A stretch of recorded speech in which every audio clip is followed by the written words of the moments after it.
Hello, hello, and welcome to the Tip of the Iceberg podcast, brought to you as always by the Hockey Podcast Network. My name is Nick Brlansky, and as always, I am joined by Nick Horwat. How you doing today, buddy? I'm back. I don't know if anybody missed me last episode, but I was enjoying some sunshine and sunburn and a little bit of golf. Not a lot of beach. It was very windy down there, but visited my mom in Florida. Sorry I missed an episode. Brlansky, I haven't gotten around to listen to it yet because, admittedly, I'm also in the middle of, not in the middle of moving, but I'm packing things for a move. Mm-hmm. So I just haven't had time for damn near anything. So also soon enough when it comes to the move, if this wall starts to look bare, get used to it. I don't know what my new background's going to be yet. That being said, thank you to you, Brlansky, for covering an episode. Awesome stuff. And we're live. We are live on Facebook, Twitter, and our YouTube channel, so make sure you check us out on all of those sites. That is Tip of the Iceberg Podcast on Facebook, at Ice-Burgh Podcast on Twitter, and the Tip of the Iceberg Podcast on YouTube as well. And also thank you to everybody tuning in on the podcast version. We appreciate you. Just make sure you click that download button to support us, because with your support, we keep making better content. So that's all we can ask for. But we have a pretty good show for you guys today. Of course, we're going to talk a little bit about the Penguins' loss to the Boston Bruins on Tuesday. It was definitely an interesting game, to say the least. Then we're also going to talk a little bit about injury updates, because we do have some positive news on the injury front, which we haven't had much of this season. And then we're going to talk about the TV deal, as well as shout-outs and call-outs, because it is our Thursday episode, and we always love to finish our Thursday episode with a good shout-outs and call-outs. But let's start it off with a recap of that Pens-Bruins game on Tuesday. The Penguins lose by a score of 3-1. Of course, Tuesday was the first day that they had an opportunity to clinch a playoff spot. They did not get any closer than they were at the start of the day. But Horwat, what did you think overall of the game before we get down into the nuts and bolts of it? Oh, overall, dear God, I don't want to play the Bruins in the playoffs. I think would be the most disappointing thing, because we look so good and full of firepower this season. Mm-hmm. But almost always, there is something about the Boston Bruins that just sucks that energy out of us. I get, we've had them at home for a while, but it's still one of those games where you look at and think, yeah, we have a great home record against them, but come on, it's still this team. It is still the Boston Bruins. It is still a team that is going to give us some sort of issues, be very much like very pesty, if you will, a lot of pests on that team is what I'm getting at. It's a team you don't want to play, especially not in a 7-game series, because all of that just amps up come playoff time. That's my takeaway from the game. No matter how good or bad we play against them, I don't want to see them in the playoffs. I don't. It sucks to say, because we might have to, one way or the other. Yeah. But either way, even if we do have to play in the playoffs, I'll still be confident. I'll still be into it no matter what. But it's just a matter of, you look at certain teams and you say, I'd rather play one team over another. I think despite Boston's record this year, they might be the hardest challenge for the Penguins in the playoffs. These are discussions that many have been having and will probably continue to have for the next 2 weeks. 2 weeks. Almost a singular week, actually. But the Penguins also have that extra week after they're finished up with their schedule because of the Vancouver makeup games. But they're going to have some time off there, which is actually going to help them when it comes to getting somebody like Brandon Tanev back, which we'll talk about in a little bit. But the Penguins-Bruins game, it started off very different than the Sunday game went, and you knew that it was not going to finish at a 1-0 pace, even though it was scoreless after one. The Bruins pushed really hard out of the gate, especially that perfection line of Bergeron, Marchand, and Pastrnak. They had several chances in the first 5 minutes, but luckily for the Penguins, Tristan Jarry was ready at the beginning of the game, and he was able to stand tall on those opportunities. The Penguins were able to push back towards the end of the first period, and really that first period of play was an extremely good hockey period for anybody that really likes to watch the game be played the right way. That was playoff hockey and peak performances from both sides, and also peak goaltending from Tristan Jarry on one end and from Tuukka Rask on the other. So it was a really good start for both teams in that instance. You're totally right. And if you have the comments up, I want to point at this one because stop calling it the perfection line. I will. I never have called it the perfection line, guys. I hate that name. But no, it is their nickname, if you will. But how about this? We'll just refer to it as the Bergeron line from now on for our friends at the Short Shift podcast. That's all it should be. I mean, I talked before about how the Bruins always seemed like a one-line team. That line in particular was the one line. They added Taylor Hall, who I'm not going to say was invisible, but I don't know how much he's actually done in Boston, except for the 2 games and except for his first 2 games there. I don't know how loud and how much noise he actually made up until that nice goal in garbage time, by the way, against the Penguins on Tuesday. Thank you. So, I mean, maybe Taylor Hall's washed. Maybe he's not. I don't know yet exactly with Taylor Hall, but they turned into a 3-line and 1-player team that for some reason just gives us headaches. Also, Trent Frederick is, you want to talk about pests? Yeah, they definitely seem to be able to find those pests wherever they may lie. But as far as Taylor Hall is concerned, he's had a pretty good start with Boston. I mean, he only scored 2 goals with the Buffalo Sabres all year, and he already has 4 in 9 games with the Boston Bruins. So he's definitely playing a little bit better in Boston. But as far as the game was concerned, yeah, Boston had their pests, and they had some trouble in that first period staying out of the penalty box, which is why the Penguins had a 3-0 lead in penalties on the game, but the Penguins are unfortunately not able to capitalize. Their power play was able to have some pretty decent puck possession and pretty good puck movement, just weren't able to beat Tuukka Rask, who was on from basically the jump on this game. So after a first period that was pretty good hockey, no scores, let's get into what happened in the second period. And when I'm talking about that, I'm talking about the officiating, because it's something that bothered me. And yes, it's going to come off as I'm just upset that it got called on the Penguins. But to be completely honest, and it's going to sound really weird, I think NHL officials need to stop calling it even. Don't call games even, because that's what happens when you have, we're going to miss this call because they're already up 3-0 in penalties, and then we're going to call this one so we can try to even it up. Don't call the game even. Call the game as it happens. And I was listening to actually the Locked On Penguins podcast with Hunter Hodes, who we had on a couple weeks ago, and he said, look at football. There's some times where there's a team that has 15 penalties to another team having 2. It's because the one team took that many penalties and the other team didn't.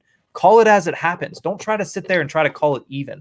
And of course, the reason I'm mentioning this is because you had the missed call on Jake Gensel getting boarded from behind. You had the missed call on Teddy Blueger getting tripped. And then you call Evan Rodriguez on shoving a guy in the shoulder, which was a weak call. Yes, I guess you can call it. And if I'm saying call it as it happens, that would count. But then if you're doing that, you should call the other 2. It's just something that we've talked about a lot, Horwat. Not just with officiating, just discipline as a whole in the NHL. From the player safety group, we've talked about it. I've backed Tom Wilson this season on how crappy the NHL player safety has treated him, just basically giving him a suspension for being Tom Wilson. So from the player safety group, the whole way down through the on-ice officials, the disciplinary actions and the discipline of this league to players that make mistakes is just so unbalanced and so unbelievably awful. Yeah, and it's not only that. It's not only that we're discussing it because we see it happening, but let's be honest, we're also having a longer discussion on it because the Tim Peel thing happened this year. Yeah. If that didn't happen this year, I doubt we're really going into detail on this. I bet we're just saying, man, it'd be nice if the officiating was a little more even, and then we'd kind of move on. Maybe it would be a call out, because it always is. But because that Tim Peel thing happened, and we are kind of aware that now, like officially at least, now we know for sure that referees are looking for even up calls, or, not calling it completely on the line. We're aware of it now. So now we are going to talk about it whenever it's a little more blatantly obvious. Time is not going to heal this wound, apparently. Yeah. We are going to continue to bring it up and say, hey, you had a guy literally say on mic, whether it was supposed to be on mic or not, he was caught in the act, and now we're seeing it. We know that it happens, and now we're looking for it more, almost. We're aware of it. And now we're noticing every missed call or what looks to be an even up. it sucks for the game, and you want it to be a little more even because that's ideally how it should be. You just want every call that is a penalty to get called. But let's be frank, that's just not going to happen, even in the best of circumstances. Like, humans are going to miss things. The blatantly obvious ones, though, you want to get, and it's just a hard situation. I think we said this when we discussed the Tim Peel thing. It's a hard situation. Mm-hmm. And as for the officiating, you want it to be even, but it's just not going to happen, man. Yeah, that's why I'm saying don't try to sit there and call it even, because that's when you have these blatantly awful calls and then the blatant missed calls. Just call it as it happens. And yes, I understand that sometimes that's going to affect the game as well, because that's going to put one team on the power play so many times. But hey, that other team shouldn't be taking the penalties then. And that's just the way that I see it in there. And I don't think we should spend too much more time on the NHL officiating, because it's not going to change it. It's going to be like screaming into a deep void of space. But yelling into the void, yep. Exactly. So from that point on, luckily the Bruins didn't score on that power play, which kind of just makes it null and void as far as the game is concerned. It's just something that was annoying to me. But immediately following the power play, David Krejci turns back the clock, completely dances around Mike Matheson, and backhands a shot past Tristan Jarry, who did misplay the puck. And in a game like this, where it's sort of like a playoff game, where the guy on the other end, Tuukka Rask, is standing on his head and playing as Tuukka Rask does, if you make a mistake, it's going to cost you. And that's what happened in this game. And that's why the Penguins were down 1-0 going into the third period. Yeah, not ideal. David Krejci is one of those guys that he could definitely be a contributor on making the Bruins a multiple line team. In fact, he has been forever. Mm-hmm. But when you think of the Boston Bruins, he's not the first guy you're thinking of. I mean, no. In some cases, he almost is, because maybe you're a little hipster. You don't like thinking of the main guys. But he's an important piece to that team, always has been. And he's a player that, again, like I said, you don't always think of him right away. But, boy, you would love to have him on your team. Yeah. He's such a skilled player. Has he just had a down year, or is there something up, or I forget his situation now? I think he's just getting old. Yeah. I mean, he has 7 goals, but remember the last time Boston came and played in Pittsburgh and he scored, it was only his second goal. So he's definitely, picked it up the last couple of weeks, which everybody on the Bruins really has. And they've started to play extremely well since the deadline. I believe they're 6-2 or 7-2 and something like that. And they've played themselves into contention with the other 3 teams in the East. So they're playing really good hockey. Yeah, I mean, David Krejci himself, he was drafted in 2004. Yeah. Let's put that into perspective. So he turned 35 today. Happy birthday, David Krejci. 7 goals this year in 44 games. 25 assists, though, which is nothing to scoff at in a season like this. Not at all. So he's still got a good playmaking ability. Yeah, he's such a phenomenal player. He's led the league in plus-minus twice. So that's a stat. Yeah, and he's at 955 career games. So yeah, there's a reason why he's played that many games. There's a reason why he might hit 1,000 in the coming seasons. It's because he's got this skill that it's very underrated, and he's a guy to really keep an eye on. And yeah, I mean, when you dance Matheson like that, nothing much you can do. If you're Mike Matheson, you could have taken the body there, but by the time he even had the chance to put his foot in the ground, Krejci was already past him, and Jarry was slow to react and get in a position, and that's what happens. You give up a goal in that game when it's 0-0 for as long as it is, and then you give up that goal, that makes it a little bit tougher. So going into the third period, the Penguins were trailing. Boston, coming into that third period, had a really good record when leading in the third period. The Penguins, on the other hand, they were like 4-10-2, so that's not awful. I mean, considering the fact that you're coming into the third period trailing, and some of the times the Penguins come back from multiple goal deficits this season, you didn't think they were out of it until you continued to watch the way that they played in the third period and the way that Boston just completely shut them down. I mean, to be completely honest, what the Penguins did to Boston on Sunday, Boston turned around and did to Pittsburgh on Tuesday. Mm-hmm. They shut them down, did not let them anywhere near Tuukka Rask. Tuukka Rask was able to just swallow pucks. Very little rebounds, very little deflections on Tuukka Rask to even begin with from the Penguins, because they couldn't get to the center of the ice. And the Bruins did a really good job because they bided their time until Pittsburgh made another mistake. And then there's the Bergeron line again, being able to capitalize and make it 2-0. And at that point, it was pretty hard to see the Penguins coming back and scoring 2 goals on that Boston team yesterday. Mm-hmm. It was almost shades of 2013, but I don't really want to say that because the Penguins were able to get scoring opportunities. They were able to almost score. It's just Tuukka Rask was that much better. Yeah. But it did feel like shades of 2013, considering the fact that the Penguins were only able to muster 2 goals in 2 games against the Bruins on home ice. Thankfully, one of them was a win for what it's worth. But Tuukka Rask is really, he might make or break the Bruins in the playoffs because I think he's had such a weird couple of seasons when it comes to his consistency in playing, let alone being good. He's a goalie that, we get goalies are weird.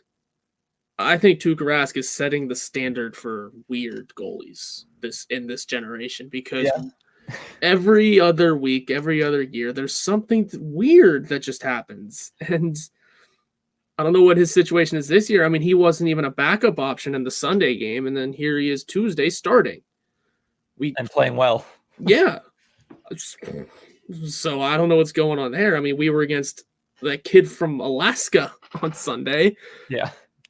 Swayman? Was that his name? Yep. Didn't even get to face Vladar again. Yeah, the goaltending depth of the Bruins is apparently stellar. Something to behold. If we're learning of two new goalies this year. So what an interesting player Tuukka Rask is. But I think if he is on, that team is on and should be, near the top of the standings where everyone had them. Yeah. But he has been himself. So they are, they're going to make the playoffs. It's not a barely situation anymore, which kind of sucks, but I know you've been pulling for that for the past couple of weeks, trying to get the Bruins to fall out and the Rangers to jump in, but that would be so much fun. But we'll talk about that a little bit later. It's going to be a tough road for the Rangers even to sniff the playoffs. Yeah, but as for Tuukka Rask, he's going to make or break that team come postseason time. Mm-hmm. You got to hope he's playing and playing well because, do you want Halak and Swayman or even worse, a Swayman-Vladar duo? Yeah. I don't know. That won't get you far. The Boston Bruins, I feel like are starting to figure it out, which is scary because that means basically all 4 teams in the East have figured out the way that they need to play in the playoffs, and that's just going to make for an interesting first couple of rounds, and whoever gets out of there is definitely going to be battle-tested, to say the least. But to continue with this game, at the point of 2-0 in the third period, it was kind of hard to believe that the Penguins were going to be able to muster a comeback unless they drastically changed the way that they were approaching that game. And unfortunately, it continued as Taylor Hall was able to dance in and send an absolute rocket past Tristan Jarry to make it 3-0. And I even tweeted that on the Ice-Burgh podcast account. Once we got down 3-0, I said that one, not that it wasn't already over, but that one should be the nail in the coffin. It's going to be very hard for the Penguins to even be able to sniff a pity point in this game. And obviously that was correct. Jeff Carter able to put a beautiful goal in, his third as a Pittsburgh Penguin with about 2 minutes left to give some semblance of life, but the Pittsburgh Penguins in all reality had no life left at the end of that game. It's one loss. You don't want to take it too much into consideration with it. The Penguins did keep their magic number at 4, which is where it was at the beginning of the day and where it still stands today. But it's a loss. You ended up splitting a series against the Boston Bruins, which is basically the best that you're going to ask for this season when it comes to this matchup.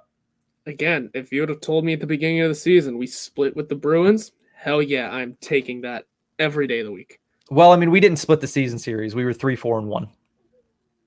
I would have taken that, I think. If a win in TD Garden, we would have taken. Yeah, depending on how we did against everyone else, I think I would have taken that. Mm-hmm. Also, can we talk about just the cult following Jeff Carter has gotten in Pittsburgh? It is not even a joke anymore. It is really starting to gain steam here, and people are loving Jeff Carter, and it's great. It's wild. If anyone remembers the live of us when that trade happened, I think we all kind of had a moment of why and why, but here we are with, he's on this team and he's really good. So yeah, because I can remember listening to radio the next day and there was always all these questions for the Penguin writers. So is this a Patrick Marleau situation or is it? No, it is not. This guy is 5 years younger. And he's 5 times better. Mm-hmm. And he's going to produce, and he's already proved to be producing, and he's already played. Has he already played in more games than Marleau did? I don't know. Has he played more than 8 games? That's something that we'll have to look up. If you want to look that up really quickly, I think we played. I'll eat crow really quickly. I also did. It was the lazy comparison to make, and I did do that when we were talking. It was the lazy comparison. Okay, an older guy brought in for draft picks. Yeah, I did make the comparison. I said it kind of seems like the Patrick Marleau thing. I didn't immediately point it out as this is the same thing, but I said it kind of seems the same way, and I was completely wrong, and I'm eating crow on that, and I'm very happy to, because right now Jeff Carter is the Penguins' second-line center, and he's playing extremely well with Jared McCann and Jason Zucker. Now, in practice, they did switch the lines up, and we'll get to that in a little bit, but whenever Evgeny Malkin comes back, which could be in the near future, Jeff Carter's going to be a really good option for third-line center. Jeff Carter's played in 8 games exactly with the Pittsburgh Penguins. How about that? And has doubled up Marleau's point total. He's got 3 goals and an assist. So he's already made more of a mark in the same amount of games. I mean, we're yet to see what Carter's first 3, right? 4 playoff games look like. Yes. But if he can get, I think Marleau basically skated in the playoffs. He was a minus. He did get a point. I don't even think he got a penalty minute. Because that whole line was, wow, I just kicked my desk, but that whole line was basically dormant, but we don't need to relive that. If you want to make it sound really weird, that might be the Penguins might be the last team Marleau ever played a postseason game with. That's very sad. But let's continue to a topic that I talked about on Monday's episode, but I want to get your take on it because it continued into Tuesday's game. Mike Sullivan continues to match up Sidney Crosby with the Patrice Bergeron line. And we actually have a comment here that came in a little earlier from the cynical Vixen. He said they still drive Sid and Letang, especially Letang, off their games and make them emotionally unstable, which I do not disagree with one bit. I think that is, especially Letang, that is especially correct. Yes. And the thing with this is, when asked about it on Sunday, after a win, when asked about it, Mike Sullivan said, I trust Sid to match up with anybody in the NHL. It's fair. That's a very good political answer. But I feel like for some reason, it feels like Mike Sullivan is self-conscious when he plays his former team. Mike Sullivan has preached this breed of, we're going to roll 4 lines. We're going to beat you with our depth. We're going to beat you with our speed. Every line is able to score. Yet when they go up against the Boston Bruins, he doesn't trust his shutdown line of Teddy Bluger, Zach Aston Reese, and guy on the right side. Basically, anybody has worked this season, whether that be Evan Rodriguez, Brandon Tanev, if all things are going well, or even Kasperi Kapanen in these last couple games. But it seems like Mike Sullivan, whenever he goes up against the Boston Bruins, just has this self-conscious feeling that he needs to rely on Sidney Crosby more to shut down the Bergeron line. And the sad thing is, the Bergeron line shuts down the Crosby line and then still has their way in the offensive zone. Yeah, it's a very hard situation. I mean, when you think about it, it makes sense. It's your one line against the one line. It's it's first group versus first group. That's kind of the way on paper it lines up. But then you do dig into it a little when you realize Letang goes a little he goes a little berserk when he has to play against Marchand. Let's be honest, that's just the way it is. Those two are on each other's asses all night, every night they play against each other. And then there's Crosby, which is weird. Every time we play the Bruins, I always think about how he's basically best friends with Marchand and McKinnon. No, the other Bruin. Bergeron, thank you. I always forget Bergeron's name. He's basically best friends with those two. So seeing them go head to head, it's weird because you want your star player to really be rivals with this team. Mm-hmm. But then it's like when he goes against Giroux, he steps it up a notch because he doesn't like him. Quote, I don't like him.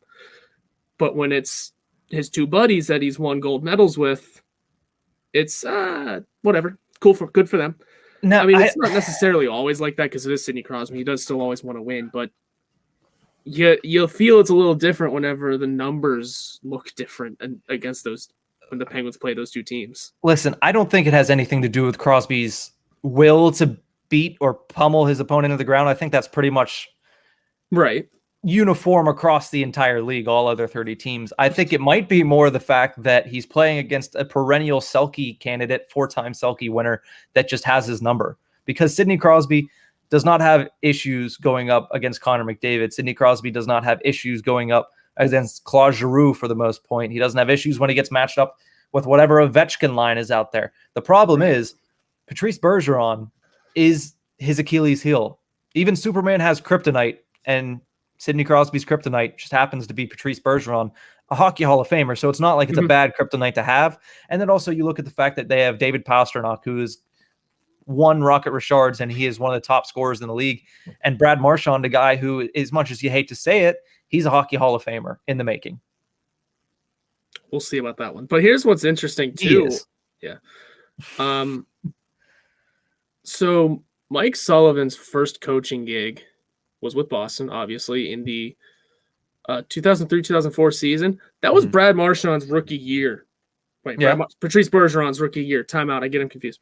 Patrice Bergeron's rookie year. Then there was the lockout in 04-05. And then the following season, Mike Sullivan's second and final season with the Boston Bruins, Patrice Bergeron led the team in points with 73. So Sullivan, yeah, you're right. He definitely does have some weird affliction with playing against this team. I mean, some of the names on this Bruins roster, though, are they're wild. Bergeron, Glenn Murray, Marco Sturm, Joe Thornton, Captain Joe Thornton, Brian Leach. Do you remember he was a Bruin? Yes. That's, Hal Gill. I mean, he coached a hell of a team there, and it's obviously vastly different now. It did not go well. Yeah, 5th in the Northeast, and what was his first one? Oh, 1st in the Northeast. Well, his second season didn't go well, but yeah, it's a weird thing that Sullivan has against the Bruins, and like I said, it feels like he's self-conscious and he just needs to put that top line out there. I doubt that that's it. I don't think that Mike Sullivan has an issue being self-conscious against any team. He has 2 Stanley Cup rings to say otherwise, but it's just a weird thing that he continues to match these lines up, especially when he has home ice advantage and when he has last change, and he continues to throw the Crosby line out there, even though the numbers state that they're getting absolutely pounded into the ground.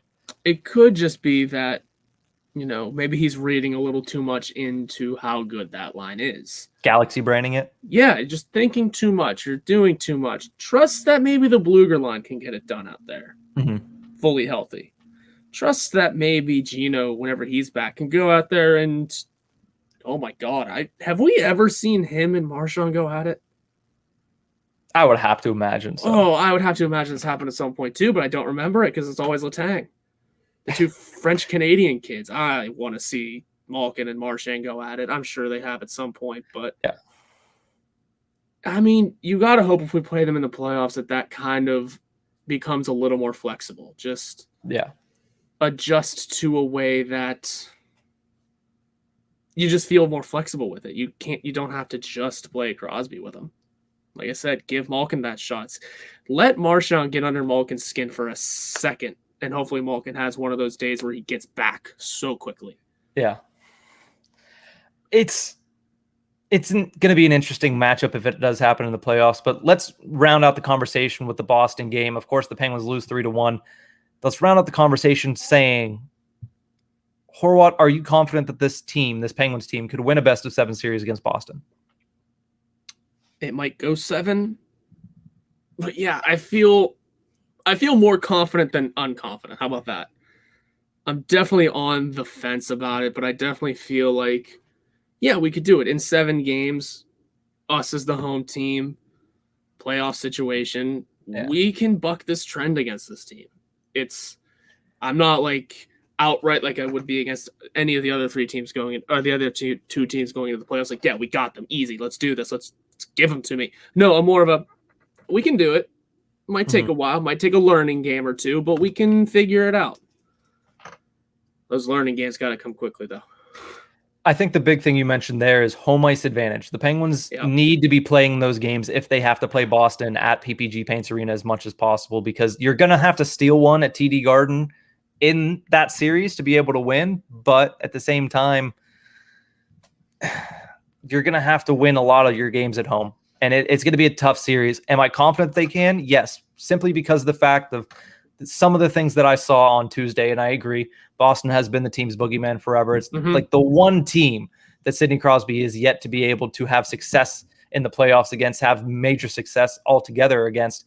And the thing with Boston is, while they did have a pretty dominant game on Tuesday against the Penguins were in it the entire time. And the Penguins did have their opportunities. They just weren't able to capitalize. I mean, the Jason Zucker, Jeff Carter, and Jared McCann line had a pretty decent game. The Bluger line didn't really have too many chances. And the fourth line was the fourth line. It's going to get better whenever the fact that they're basically going to be taken completely out of the game once the Penguins get Malkin back, which is coming up, and Freddie Gaudreau back, which is coming up. And with that, let's get to that right now, because there are some pretty good injury updates that we got from the Pittsburgh Penguins on Wednesday. For one, they held a full practice on Tuesday morning prior to the game, which was something different. You have to imagine that a big reason for that is to get Evgeny Malkin some more practice time with the team. And that's huge for him and for Freddie Gaudreau, who's working his way back as well. Evgeny Malkin skated with full contact on Wednesday, which everybody knows is a massive step forward to getting back to playing with the team in game action. He's possibly going to return in the next series against Washington. I do still feel like it's highly unlikely that he plays Thursday night, simply because, I mean, he was in the fifth line for line rushes. He wasn't even in the main line rushes. I think they're going to wait until Saturday to bring Malkin back. But on the bright side, Freddie Gaudreau looks like he's probably going to draw into the matchup on Thursday against the Washington Capitals, bumping Mark Jankowski out of the lineup, which is going to be, to me, a welcome addition, because as much as Jankowski was playing pretty decently there before he started getting healthy scratched about a month ago, since coming back into the lineup, he hasn't really done anything. And with Freddie Gaudreau and Evan Rodriguez on the same line, I think that's something that could spark some scoring in that bottom line for the Pittsburgh Penguins. So that'll help as well. Brandon Tanev is still skating, but it is with no contact. So some pretty good news on the injury front for the Pittsburgh Penguins. And before I have your opinions on all of this, I do want to read down the Penguins line rushes from Wednesday's practice. Gensel, Crosby, Rush stayed together, which is obvious. McCann and Carter were now joined by Kapanen. Zucker was dropped down to the third line. And Zucker's been playing really well, but he just hasn't been able to finish. And if you put somebody like Kapanen up on that second line with the way that they have been, I think that's going to make that second line so much better. And I think Zucker playing with guys like Aston Reese and Bluger, which is where he was in practice, it's going to help him slow the game down a little bit more. And with that might come his hands and might come his finishing ability, because he is all the way around scoring a goal, just not able to put one in the back of the net. And then, as I mentioned, Gaudreau practice on the fourth line with Rodriguez and Sevier. So that's your line rushes from Wednesday, something that we'll probably end up seeing come Thursday night in Washington. Yeah. You want to hear some fun Jankowski stats since he came back into the lineup? Yes, let's hear them. In how many games is it? We'll just go since April 15th, because that's when he came back. 0 goals, 0 assists for 0 points. Remember how I said Marleau just skated in the playoffs? Mark Jankowski is just skating. He has gotten 2 penalty minutes in that time and has taken 1 shot. 1 shot on goal since April 15th. 2 weeks. He is skating out there. I get he's averaging 7 minutes. Yeah. A little over, like in between 7 and 8. But boy, do you want to make it in this league? Take advantage of that. At least shoot the puck. I mean, I don't know the Corsi numbers on this. I don't know where the zone start is. I don't know who has the puck when he gets on the ice. His face-off numbers were on there. I didn't look at him. I stopped whenever I saw he had 1 shot in that time. Yeah. In the NHL, you have to do something to make it. Teddy Bluger is a surefire NHLer, correct? Yes. You know what he did last night that made me really solidify the whole protect him? He got in a fight. Yeah. It wasn't much of a fight, but he got into a little he drew blood. Little kerfuffle. He did draw blood. He looked good. Jankowski, do something like that. Like, prove that you want to be in this league. I mean, guys that are in this league and won't see the minors ever again, probably, like Teddy Bluger, are still doing things that really put the sign on, like, hey, I deserve to be on this team. Jankowski's not doing that in any way, shape, or form. He's going out there and looking like me and just skating. I could play those numbers. I could do that. I don't know how many shots he's blocked. I don't think I could do that, but like From what it looks, he's collected 1 penalty in 2 weeks. I hate that I have to just absolutely blow up an NHL player like this because, who am I behind a microphone? But, dude, you're not doing that great. Do something with these opportunities you have. You're blessed enough to have the skill to be on an NHL contract. Utilize it. Yeah. And the thing is that you're mentioning there, do something to have somebody say your name other than the fact that he did nothing, because we're looking after 2 weeks and saying he did nothing. So basically for 2 weeks, we completely ignored his existence, even though he played in every single game for the Penguins. And after 2 weeks, we looked back at it because why? Because he got taken out of the lineup for Freddie Gaudreau. Yeah. Because if you don't have your name said, then the next guy up is going to take your spot. And that's what Freddie Gaudreau is getting ready to do if he is healthy enough to go on Thursday against the Washington Capitals, as I mentioned. Yeah. I mean, he's blocked a couple shots since then, so that's good. He's doing something on the ice. I mean, he is on a defensive line, so it's good he's getting at least a block a game in there. Mm-hmm. But still, not even. Sorry, that's 2 blocks. I was looking at hits. Ugh. Yeah, I was so confident in him at the beginning of the season. Once he scored that goal in Philadelphia? Even a little bit before then, I figured, it's something new. Maybe we can revitalize his career. Oy vey. Yeah.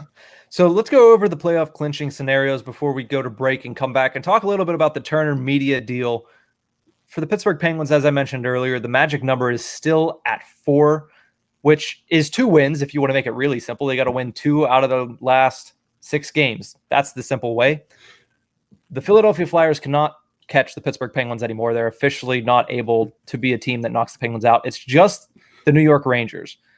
So either the Penguins need to win 2 games, the Rangers need to lose 2 games in regulation, or one of each, to be completely honest, which lends itself to the fact that maybe Thursday is a day that the Pittsburgh Penguins can clinch their 15th straight postseason because, of course, the Penguins going in to play the Washington Capitals, a win there plus a loss for the New York Rangers in regulation against the New York Islanders would do it. But here's the thing for the Rangers. They have to win 5 of their last 6. I'm sorry. And they play the Islanders, the Capitals, and the Bruins. 2 games each. So they have to win 5 of 6 to be able to take the Penguins out at the very least. So that's tough sledding for the Rangers. And if you're the Pittsburgh Penguins, yes, it looks like you're pretty much getting ready to seal it up, especially considering you need 2 wins and you still have 2 games against the Buffalo Sabres at the end of the season. But at the same time, let's not let it get to that point, and let's just close it down by the end of this weekend. Yeah, let's just lock it in, shut it down, and be confident in our spot. Oh, man, the Rangers such disappointing. It's just they have the biggest goal differential in the division, and they're not going to make it. It's not disappointing because I don't think that's a team that was expected to make the playoffs by pretty much anybody, because the Rangers were looked at as the 6th best team at the beginning of this season, and they did jump the Flyers, and they are playing probably some of the best hockey in the division right now. So it's just a matter of they weren't able to put it all together. They missed some guys due to injury. Lafreniere took some time to get his feet under him. Artemi Panarin missed some time with a Russian mob hit out on his head. So it was a weird season for the Rangers, but it was a season that is definitely a step forward for them. Let's just hope they lose on Thursday and the Penguins win. That way we can just clinch the playoff spot and worry about home ice advantage for the rest of the season. Yeah, that'd be nice. Let's just win. Let's just get in. Let's make it easy. Let's calm down. Yes. Breathe a little. Not be so worried about everything, but yeah, hope for the best on that. Rangers got a hell of a future, though. I'm scared of that team in a couple of years. We're going to take a quick break. When we come back, we're going to talk a little bit about the NHL's new TV deal with Turner Media. We'll be right back.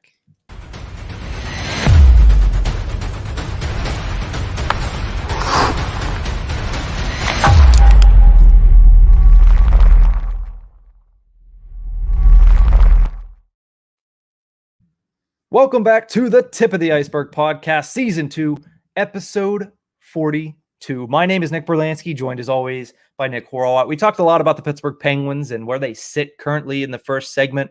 I hope everybody enjoyed that segment a little bit longer just because, Horwat, I miss talking to you. It's been a while since we've been able to sit down and talk some current Pittsburgh Penguins hockey. Of course, we did sit down for a special Hockey Podcast Network presentation with Brian Metzer. More news on that to come out in the following weeks, but it is going to be a very fun little special presentation for everybody. I hope you tune in whenever that comes out. Just keep your eyes peeled to the Ice-Burgh Podcast Twitter for more news on that. But let's talk a little bit about the NHL's new TV deal. It broke on Monday, and it was with Turner. And the question is now, NBC is gone. For the first time since 2005, 2006, NBC will not be carrying NHL games. Horwat, is this a positive for you, a negative for you? What do you think when you hear that? Okay, so overall, it's not necessarily a positive, but I'm fine with it, man. NBC has had the NHL for how many years now, and they've failed to really give it the push it deserves. Yeah.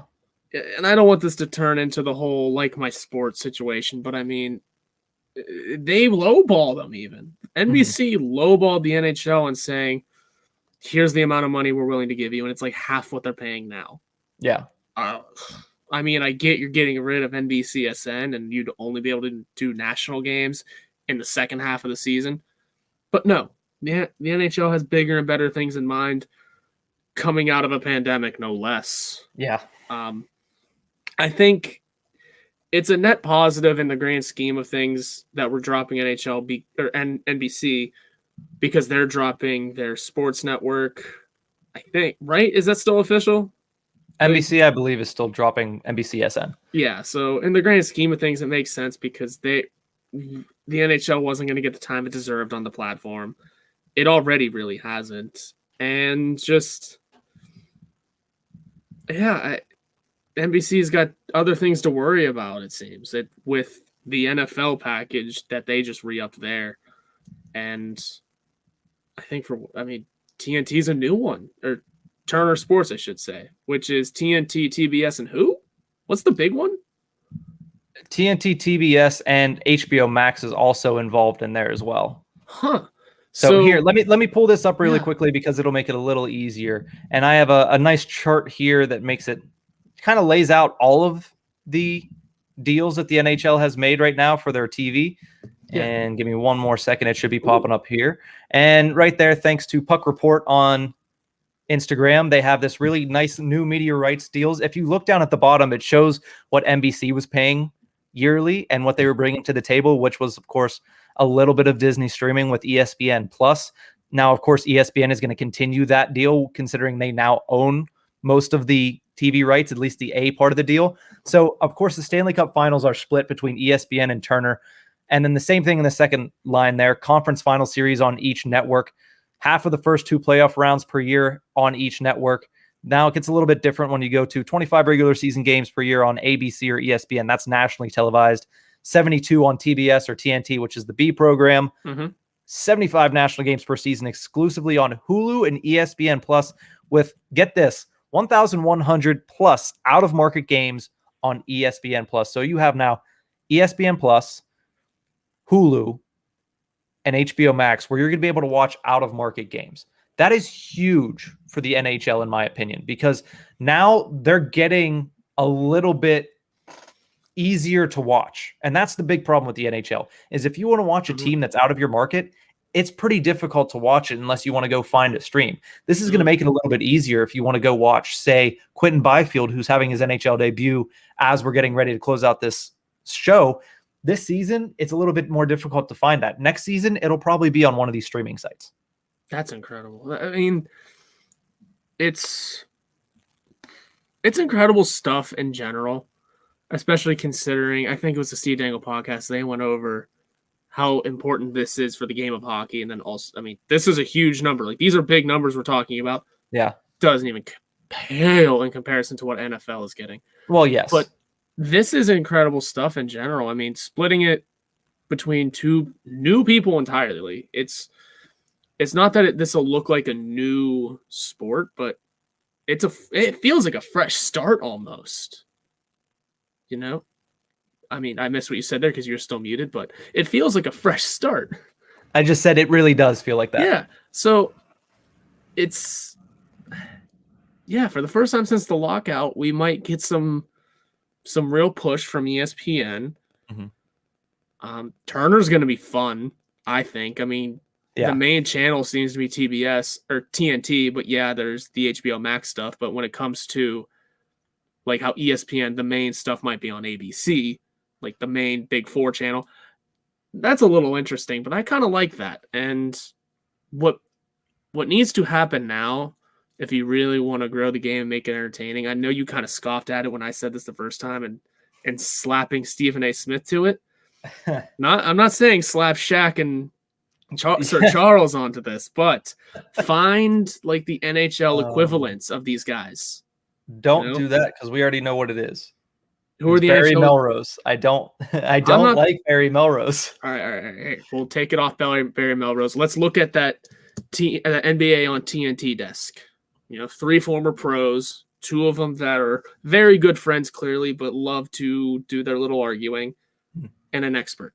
Who is that right now for the NHL? Because do we know? Not really. Their hockey players' personalities kind of suck.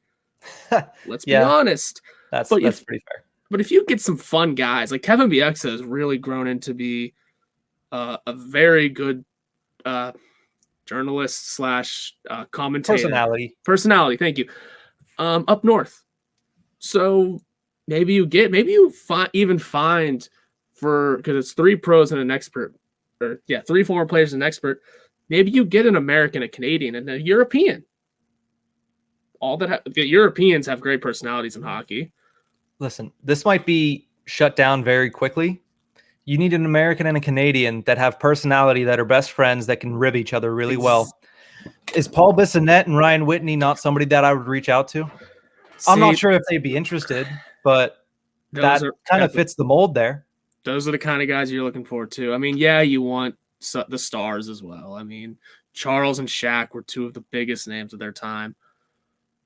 But I mean, Sir Charles Barkley has hosted SNL for God's sakes. Well, yes, but multiple times.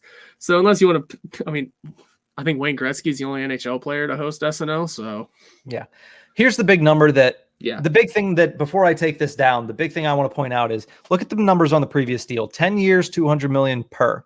The B deal is worth more than that at 7 years, 225, and then of course ESPN throwing in 7 years at 420. It's big for the NHL. Because huge. People are investing in it, which means they have done a good job the past couple of years to garner the eyes of people like ESPN and Turner that are able to outbid NBC. And unfortunately, yes, Doc left last year, which kind of left their product needing something to be desired. And now they're going to lose it all together.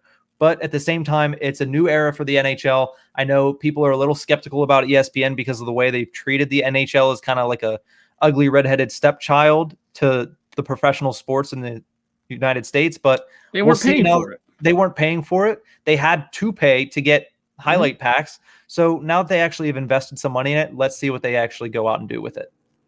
This can't be a bad thing. I mean, if you really think about it, you're still going to get your local games locally. Yeah. Don't worry. You're still going to be watching the Penguins on AT&T Sportsnet. Still going to hear Steve Mears. That's not going anywhere. This is just the national brand. This is where you're going to find, for the everyday hockey fan, this is where you're going to find your highlights. This is where you're going to find the commentaries, where you're going to find the big games. This is where you're going to be watching the playoffs, and that's about it. Like I said, the everyday hockey fan, this is not that much different for you.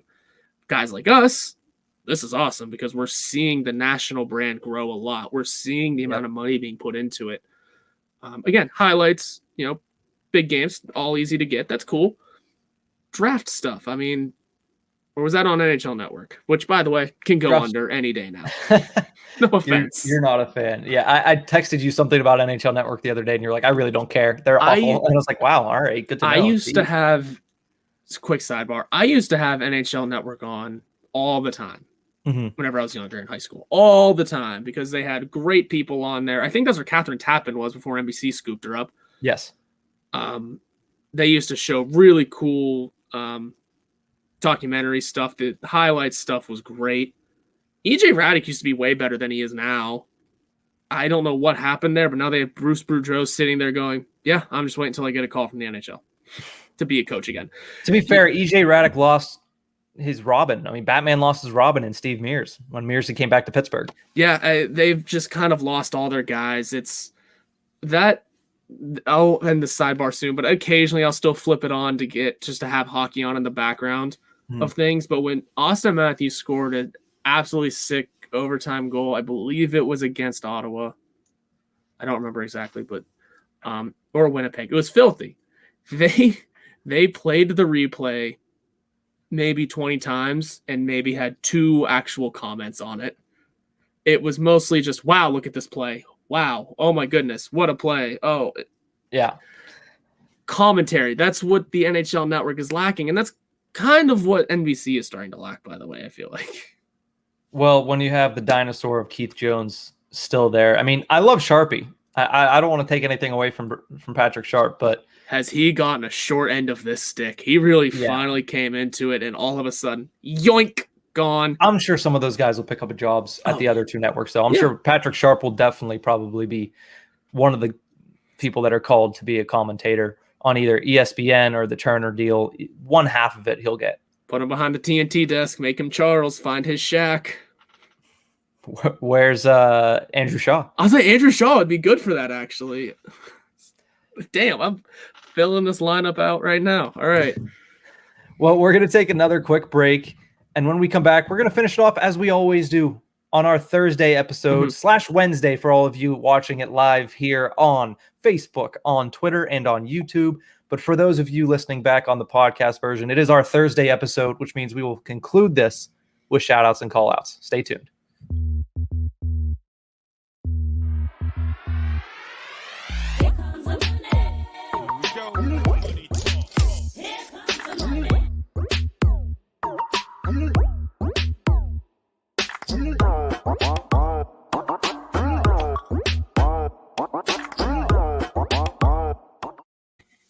Welcome back to the Tip of the Ice-Burgh podcast, brought to you as always by the Hockey Podcast Network. Here we have shout-outs and call-outs. And Horwat, I texted you earlier today, and there are some weeks whenever I have to really search for shout-outs and call-outs. And then there are weeks like this week where I'm not going to lie, I didn't even bother narrowing it down. I have 3 shout-outs this week. There you go. Just a lot of good things happen in hockey land. They're all hockey related? Cool. They're all hockey related. And then there was a bad thing that happened in hockey land. And I, if you don't mind, I would like to start with my call out on this episode. Go right on ahead.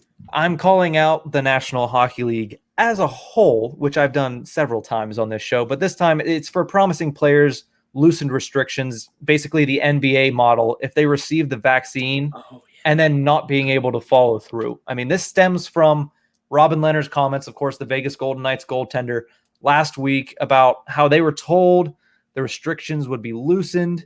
And then after they got the vaccination, certain teams got the vaccination, they said, you know what? We're not going to be able to loosen any restrictions for anybody until all teams are vaccinated due to a, quote, competitive edge issue.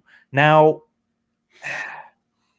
Robin Lehner went on to, of course, cite mental health issues that are facing the players and all NHL personnel as well this season because of the difficulty of even the vaccination decision, the difficulty of being quarantined, being told that you basically have to be a hermit in your own household. And then, of course, like we said, it's tough around the country right now for people making the decision to get vaccinated just in their own right, whether or not they want to do it. And then also to be in this situation in the league where your teammates are getting it. These are people that, you know, you love. These are people that you're going on the road. You can't even go to their hotel room. And then that being factored into the decision as well. The NHL has done a lot of good things when it comes to the pandemic, and we have given them commendations for the good things they've done. But if what Robin Lehner is saying is true, and I definitely 100% believe what he's saying, is that they were shown a graph, they were shown a pamphlet of what it would be like if your team got vaccinated, and then for them to rescind that because of, quote, competitive edge, that's not good at all, mainly because I'm not sure what competitive edge you're talking about, unless you're literally talking about the competitive edge of just mental health, of being able to go to Marc-Andre Fleury's room if you're Robin Lehner on the road. Let me go over and talk to Flower. They can't do that right now. At least they're not supposed to. The Capitals just blatantly ignored that earlier in the season, but they got their due for that. But it's just when that came out, and I suggest everybody go watch the interview that he had. It was about a 10-minute clip. I was going to put it on here, but it was just very long. Definitely, go watch that and Robin Lehner's press conference whenever he brought that up. it's a lot, and it kind of gives you a look inside at what these guys are dealing with this season. It does. And Robin Lehner, the fact that he brought it back to mental health really added to it, I thought. I mean, it's when all the shutdowns started, there was obviously the scares of the virus, but then there was also all kind of scares of what is this going to do to people's mental health, and what is this going to do to the psyche of humanity. I mean, I think we've gotten kind of lucky that the mental health part hasn't been as bad as people predicted, but it still has definitely had a change on people mentally, and mental health, I mean, is nothing to screw around with. I think we all know this, me and you especially. It's the fact that the NHL said the competitive edge part. Where did they pull that one from? Is my big question. That's a nothing answer. I mean, what the competitive edge is that someone's arm isn't sore for a day, 2 days maybe. I mean, apparently the Rangers had Johnson & Johnson. I mean, is the competitive edge that half those guys? I'm not going to take it too much further, but maybe some of those guys have repercussions from it. Like, what's the real competitive edge we're getting at here? It sucks at the NHL. I mean, you said we're calling out the NHL as we've done many times. You can't be a fan of this sport if you're not calling out the NHL on occasion. You have to notice the wrongs.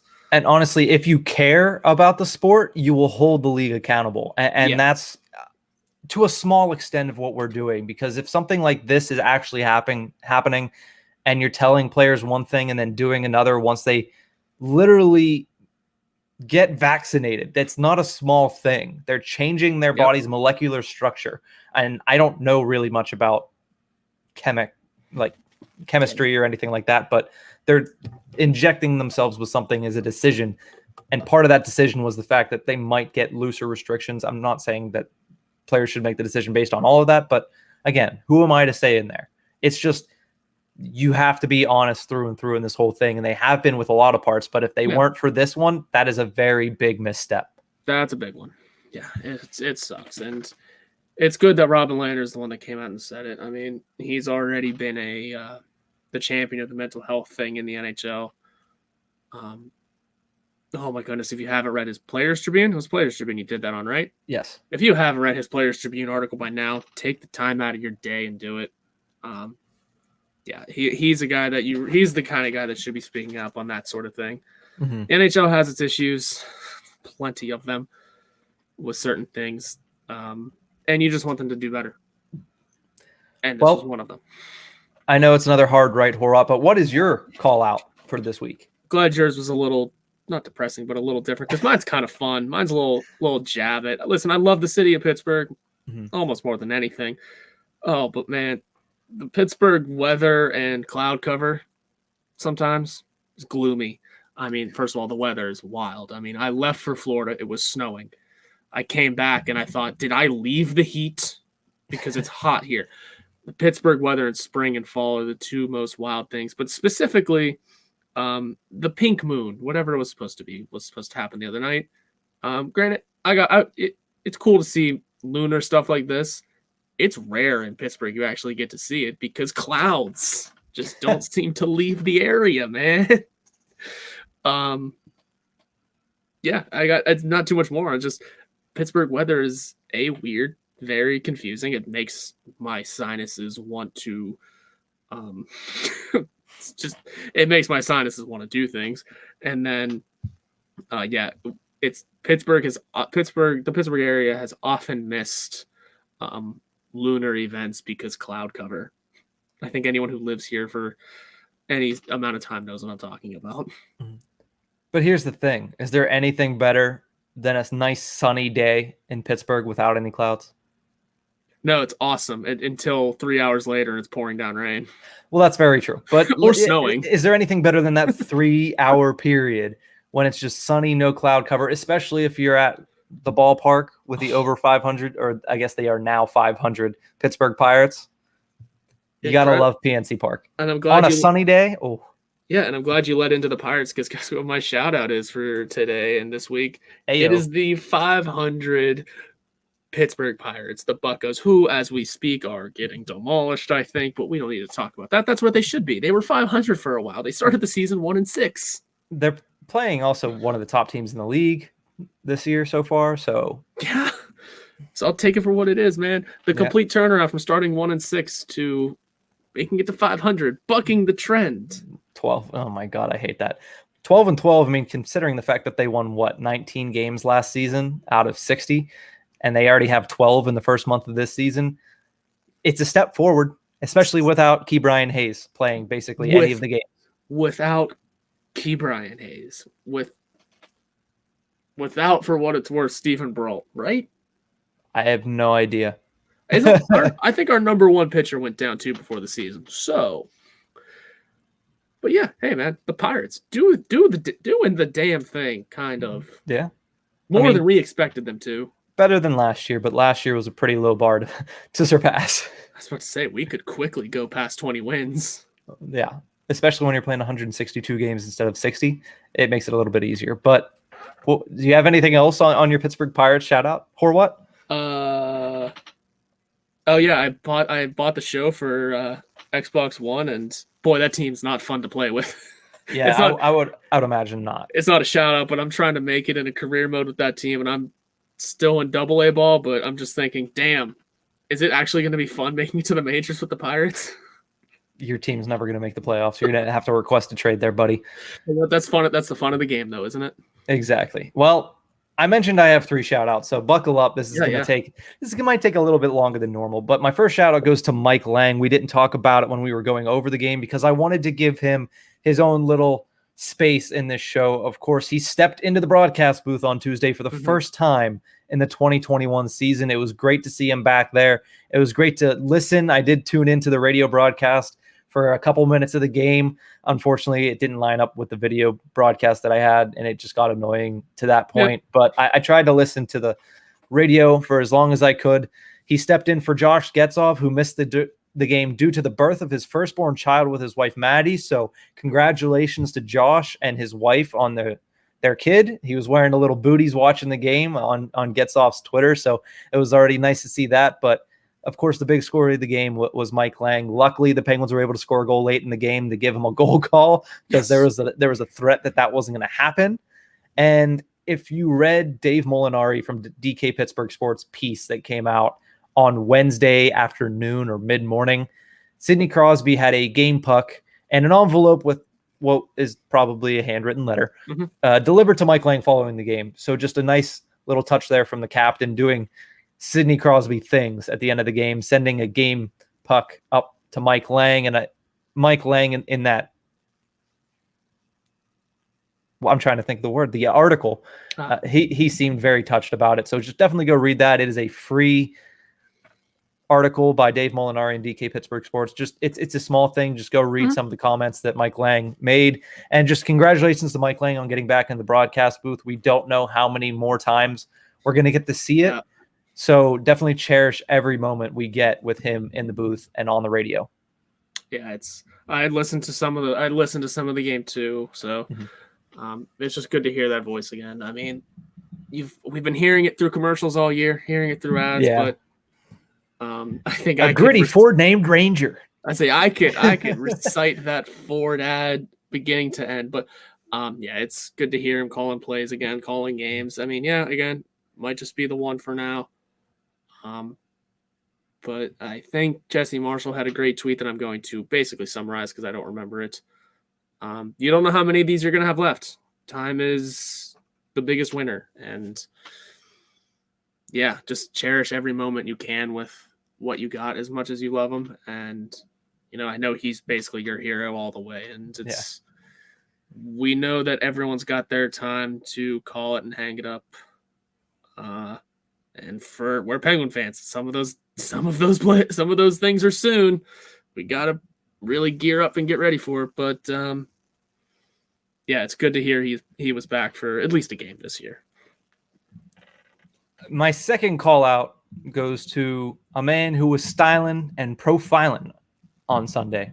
And I'd like to just bring up a picture of this absolutely tremendous suit jacket. Jason Zucker looking like $1,000,000 walking into PPG Paints Arena on Sunday. Just a shout out to him because I wish I could pull off a blazer like this. It is looking good, and he played good as well on Sunday, unable to put in a goal, but he was all over the ice. He was playing extremely good. He had some real good opportunities, and I have to think that is correlated to this look right here. Horwat, can you give us the breakdown for everybody watching on our live stream right now? The breakdown, it starts with look good, feel good, play good. That is the mantra. That is the motto of Jason Zucker here, clearly. The red suit, if you're listening to this, take the time, find this replay on YouTube, go to about the 1 hour and 6 minute mark.